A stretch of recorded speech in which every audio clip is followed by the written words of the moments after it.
Mr. Walczyk.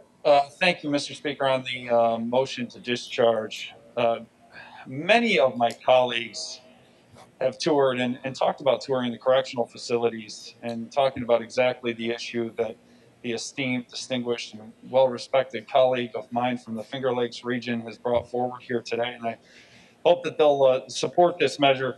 There's a gang member cookbook out there, and it's putting drugs directly into the hands of inmates. There's some neat things, and I'm not telling any secrets here because it is wide open. You cut the fingers off of a latex glove and you stuff that with K2 spice or whatever you like. You put that in a food package that looks like it should be carrying sausages to the inmate, and you send that on in the package. It goes through the mail, ends up in that inmate's hands if it's missed by the mail staff, which often it is, and then they can smoke that stuff or use that stuff, endanger themselves, other inmates, and other corrections officers. You can take Suboxone strips and you can organize them in a way in a book binding and put that book binding right back in and send that as a nice looking piece of media through the mail. Goes straight through the mailroom. If it's missed by the employee in the correctional facility, which often it is, sometimes they catch, they do the best that they can. We've also got a bill out there to put drug dogs in each facility. That would be helpful. But if it's missed, then that Suboxone will end up directly into the hands of an inmate to endanger the life of another inmate or an employee of the state of New York. You can wrap ceramic blades in wax paper, bake them into a birthday cake, and send that to your inmate gang member. He can open that thing up, enjoy some of the cake, and also the ceramic blades in order to endanger another inmate under our care and an employee of the state of New York working hard to keep those folks safe every single day and us safe every single day.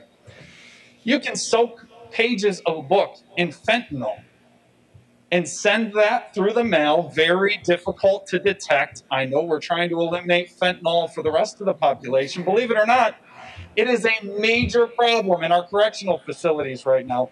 And okay, let's separate the violence that my colleague talked about and the endangering of inmates and the endangering of those state employees. Let's talk about the bills at your local hospital. Let's talk about the ambulance rides, the volunteer ambulance services. They have to give inmates a ride to their local hospital on our dime because we've allowed these substances to get through. And my colleague has brought forward this bill, Mr. Speaker, which is a very simple solution. We can make everybody in the correctional facilities more safe by implementing this. We can make the state employees more safe. We can implement this secure vendor program, and not only on the secure vendor program, but on the screening side. Believe it or not, gangs are paying human traffickers, which collect mules. They traffic people to go around to different correctional facilities throughout New York State to traffic drugs on visitor day into that facility. It's a huge problem. Sometimes background checks will catch it.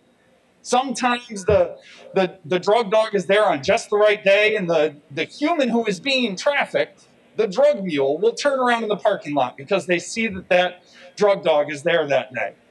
And we miss them.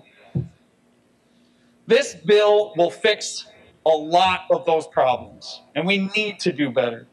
So Assembly Bill A5058 is brought before us here today to create a Department of Corrections program that will address the scourge of drugs that is getting into our system.